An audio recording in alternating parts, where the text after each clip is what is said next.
Hello, my name is Caleb Carter, and today we're looking at part number 6-191. This is your 1-inch Spindle Jam Nut for your Dexter Axles. Let's check it out.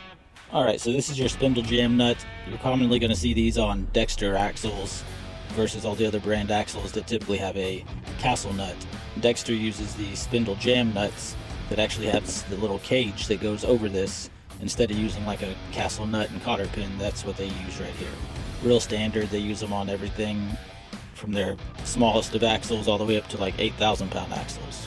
So real common spindle nut for your trailer axle. And we'll just measure it out real quick.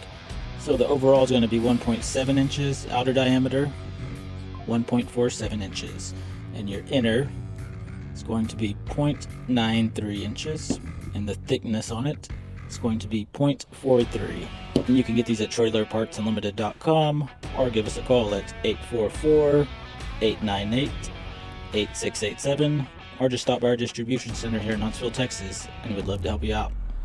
Thanks for watching.